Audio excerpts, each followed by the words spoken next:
Bonjour et bienvenue sur la chaîne de Green Spider. Donc aujourd'hui c'est on va dire un petit match entre deux montres. Alors comme vous le savez, je suis très G-Shock.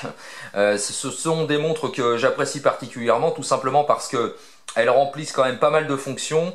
Et puis c'est surtout que au niveau résistance, elles s'inscrivent parfaitement dans un état d'esprit, on va dire un peu tactique. Et puis surtout pour les sorties outdoor nature et même au quotidien. Donc ce sont des montres qui résistent très très bien. Toutefois, elles ne sont pas nécessairement bon marché, il est vrai. Donc beaucoup de questions sont revenues, notamment sur le choix, on va dire, pour ceux qui n'ont pas encore franchi le pas d'acheter une G-Shock, de se pencher sur ce problème et donc de pouvoir acquérir un premier modèle, mais dans des prix inférieurs à 100 €, puisque effectivement, les G-Shock sont pas nécessairement très abordables. On peut aller sur des fourchettes qui s'élèvent quand même assez haut. Donc aujourd'hui j'ai décidé de vous faire cette vidéo pour vous aider dans votre choix en vous présentant deux modèles qui ne sont pas nécessairement très connus et pourtant qui s'inscrivent particulièrement dans ce principe à la fois relativement économique et surtout très résistante, puisque ce sont des G-Shock et qui comportent des fonctionnalités très intéressantes. Alors ce sont deux modèles qui sont prisés dans le milieu tactique, militaire et également sur les unités spécialisées de gendarmerie ou de police. Alors je vais vous expliquer pourquoi, juste pour vous argumenter un petit peu la chose au niveau des précisions quant aux présentations des montres. Alors pour commencer, on va voir ce modèle-là.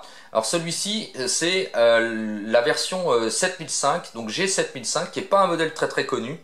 Il y a beaucoup de fonctionnalités, donc toutefois je ne vais pas tout vous démontrer, on va survoler quand même le principe, sinon ce serait une vidéo qui serait beaucoup trop longue.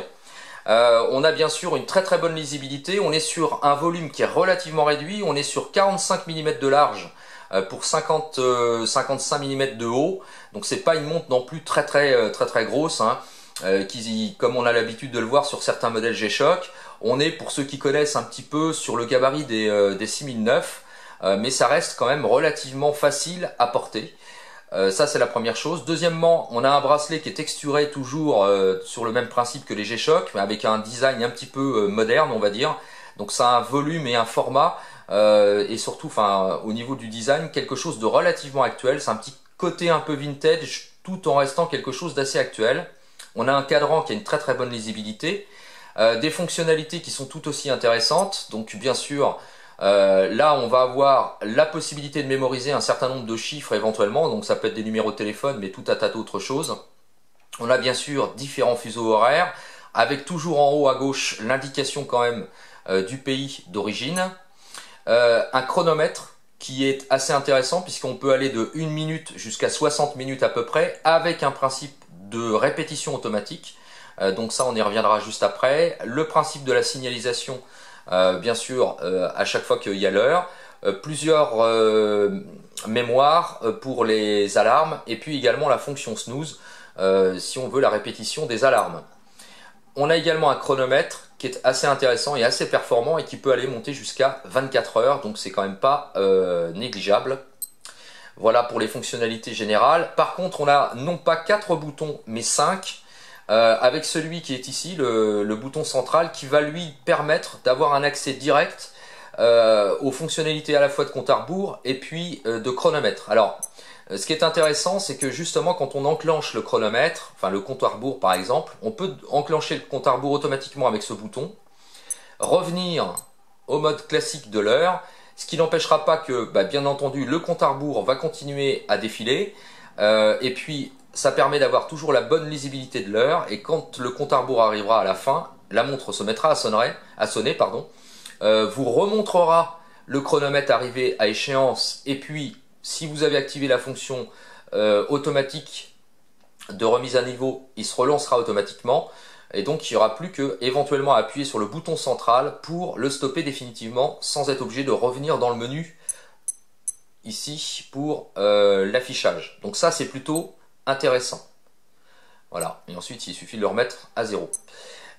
L'autre fonctionnalité, c'est qu'on a la possibilité bien sûr de l'éclairage classique, et tout en restant appuyé pendant quelques secondes, Voilà, on va avoir la fonction en haut à droite du cadran, full illumination, donc auto-illumination.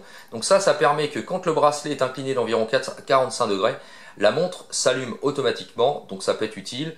Et c'est facilement possible de la désactiver en appuyant sur le bouton sans aucun souci. L'autre fonctionnalité également, c'est la fonction vibration. Voilà. Qui s'affiche en haut de l'écran. Donc plutôt que d'avoir les sonneries de façon permanente, pour que ce soit pour l'heure, au niveau du chronomètre, du compte à rebours, etc., dès que ça va arriver à échéance, eh bien la montre va se mettre à vibrer sur votre poignet. Donc ça c'est plutôt intéressant, d'autant que c'est le deuxième modèle, et unique d'ailleurs, qui propose cette fonction vibration, puisque je vous avais présenté d'ailleurs une autre version qui était la 4005, et qui avait cette fonction, et celle-ci c'est la deuxième montre qui possède cette fonction, et c'est la seule.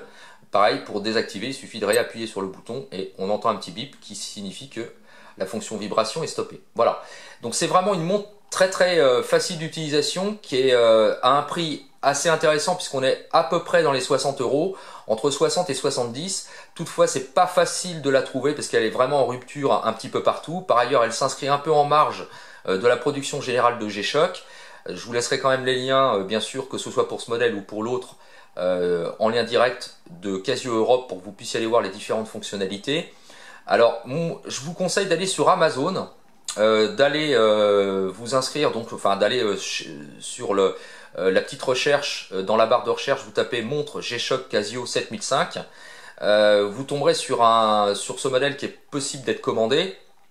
Alors, à l'heure actuelle, c'est en rupture. Ce que vous pouvez faire, c'est vous mettre dans les alertes email, et dès que la montre est de nouveau disponible à la vente, vous recevrez un email vous précisant que la montre est disponible, et si le cas échéant ça vous intéresse, vous pourrez la commander. Donc elle est à peu près à 65 € de souvenir à l'heure actuelle sur Amazon. Donc c'est quand même un prix relativement abordable pour l'ensemble des fonctionnalités, et puis ça reste de toute façon une G-Shock.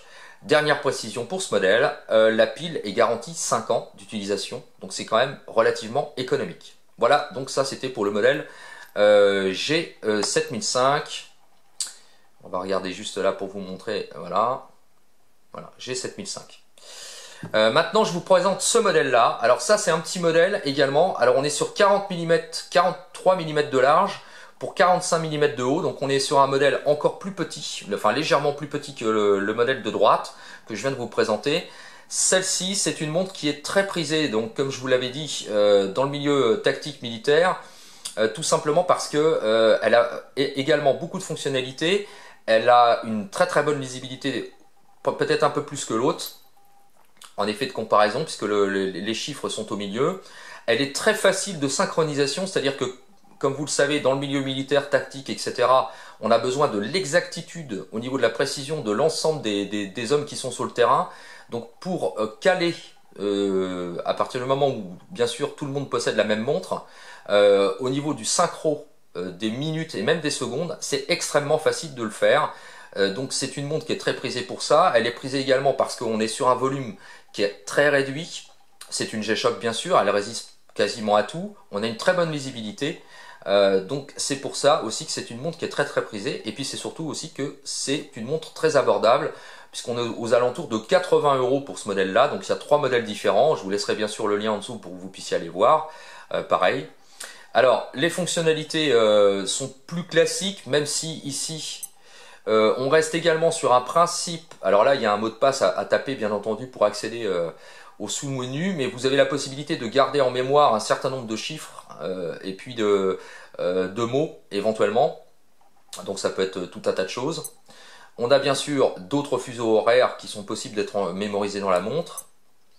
La fonction bien sûr signal, et puis les alarmes. Donc il y a 4 alarmes possibles. La fonction snooze bien entendu.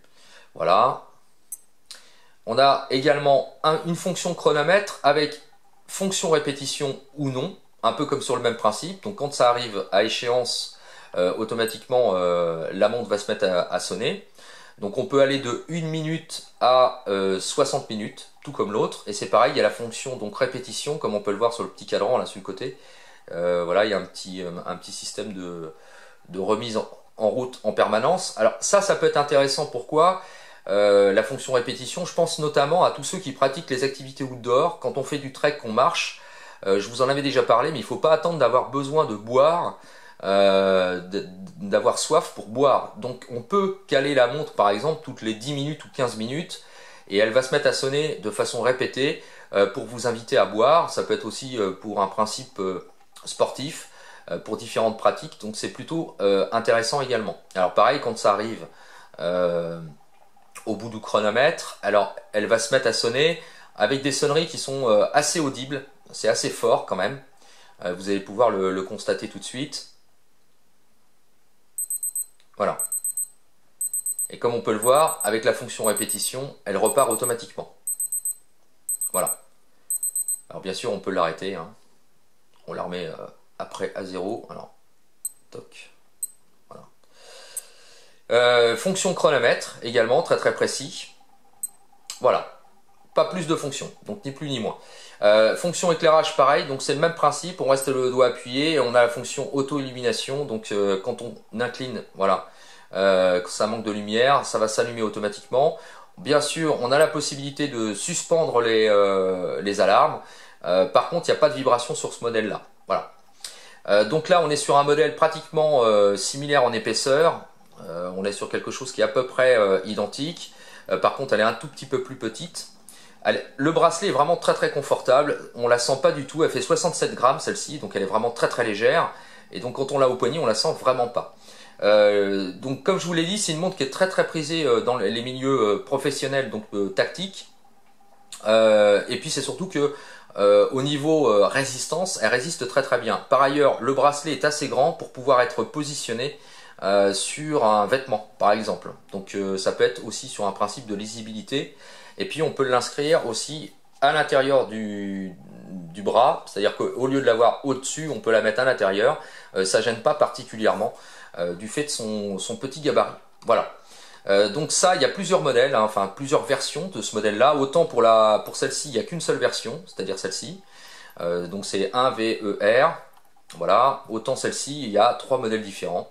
Donc je vous laisserai les liens pour que vous puissiez aller voir. Également le lien Amazon pour que vous puissiez, si le cas échéant, enfin si ça vous intéresse, de pouvoir la commander. Alors c'est pareil, mettez-la dans l'alerte. Les prix varient considérablement. Par exemple pour les soldes, elle était à 55 €. Aujourd'hui elle est repassée à 85. Donc c'est quand même un gain énorme. Surtout que les frais de port sont généralement gratuits sur Amazon. En tout cas c'est le cas pour ce modèle. Donc regardez bien, mettez, et c'est souvent que d'ailleurs j'ai pu le remarquer, c'est pour ça que je vous en parle, que la montre baisse en tarif. Voilà, dans le courant de l'année, c'est de façon répétée. Donc ça peut être vraiment intéressant pour tous ceux qui justement recherchent une première G-Shock et puis pas se ruiner non plus. Donc on est vraiment sur quelque chose de vraiment très très intéressant. Voilà. Donc après, à vous de faire votre choix. Alors personnellement, j'ai une petite préférence quand même pour ce modèle-là, tout simplement parce qu'elle a la possibilité d'avoir la fonction vibration. Donc ça, c'est véritablement un plus. On a quasiment les mêmes fonctionnalités sur l'une et l'autre. Après, c'est une question de goût peut-être aussi au niveau du look.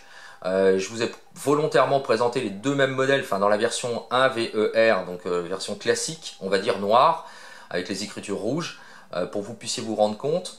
En sachant que ce modèle-là, il n'y a que cette version et que l'autre, il y a 3 versions différentes avec la version bleue, par exemple, la version grise et cette version-là, donc la version noire. Donc ce sera à vous de choisir. Dernier point, celle-ci, elle est également prisée donc pour les unités spécialisées, tout simplement parce qu'elle est la pile est garantie 10 ans. Donc il y a 10 ans d'autonomie avec cette montre. Donc c'est quand même pas négligeable. Donc c'est pour ça aussi que ça en a fait son succès. Et puis il y a quand même une très très bonne lisibilité. Voilà, j'en ai fini avec cette présentation et ce petit match entre les deux. Donc à vous de faire votre choix en fonction de vos besoins.